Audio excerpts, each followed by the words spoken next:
Subhanallah walhamdulillah wa la ilaha illallah. Assalamu alaikum. It's the first day of Ramadan, so I hope you're all excited and inshallah not too thirsty or hungry. We have a long month ahead, but inshallah it's going to be very rewarding and we can all learn lots of information and things about Islam and our faith that we didn't know before.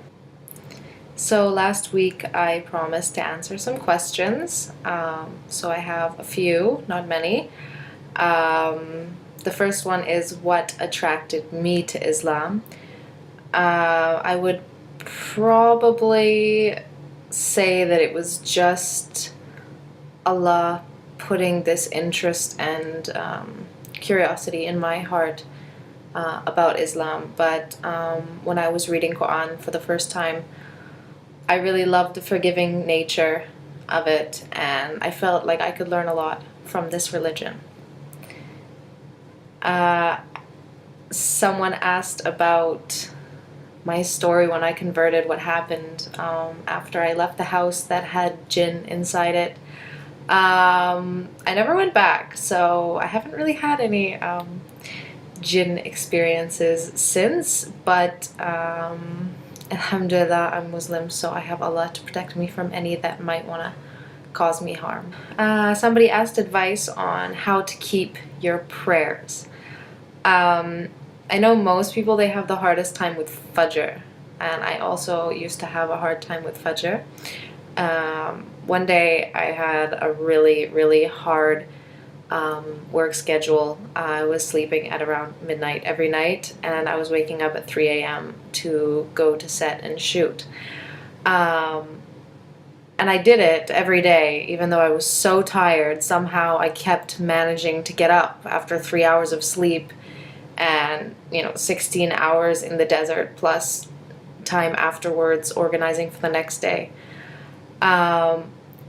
And after it was finished, I was thinking to myself about Fajr and how I find it so difficult to wake up for Fajr, but when it's work, I have no problem to wake up. And I thought that was a really big shame on me if I can't get up for Fajr, but I can get up for work, because obviously my prayers are much more important than work.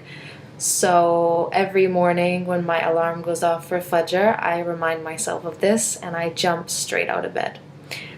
Maybe you can try the same thing. Where did I take Shahada? The first time I took Shahada, I was alone in my house, and I did it in English. I didn't want to not be Muslim anymore, so I did what I could. I've had a few Shahada ceremonies after that. Most recently, it was getting my Islamic document. I had to do my Shahada again because they needed witnesses who've known me since I became Muslim, and I don't have any of those here. So I just recently had another Shahada ceremony. I did it in the mosque after Friday prayers with the women, and I also did it in kind of a house celebration that we had a really nice day, and some other sisters came who were interested in Islam, and alhamdulillah, the next week they converted as well, or reverted, however you see it. How have things changed since my reversion? Everything. My whole lifestyle, what I find is important in my life now. Most people's perceptions have only changed for the better, because most of my friends are Muslim, so they're very happy that I am Muslim too. Not really much negative impact from people or opinions. I've been very blessed and very supportive with an amazingly loving and supportive family who I love ever so much. Because of my last video, people were asking about men's aura from the hadiths that I've read, and correct me if I'm wrong, the basic aura, the minimum aura, is navel to knee, and this is if you have no clothes. But this is like for prayers, if somebody's really poor and they come off the street and they don't have anything to wear, if they wear a cloth from their navel to their knee, their prayer is accepted. But we have to look at it in a more logical point of view. Like, we can't have our men walking around and, like, you know, no shirts on and stuff. We have to protect our modesty and protect others from getting sin from looking at us. So it's always better to cover up anything that you might attract the opposite sex with.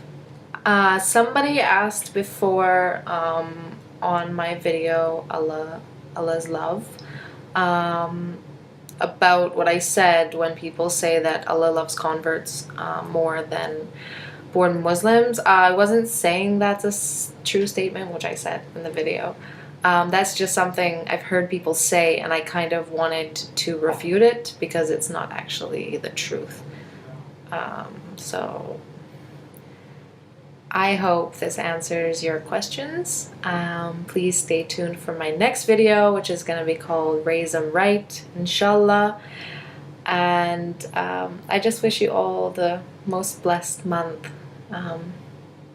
Let's try to continue what we're practicing in the holy month throughout the rest of our year, and this way everyone will see how beautiful our religion is. Allah ma'ak. Assalamu alaikum. Inshallah, all of you have peace and patience in this holy month. Ma'asalam. Subhanallah walhamdulillah wa la ilaha illallah.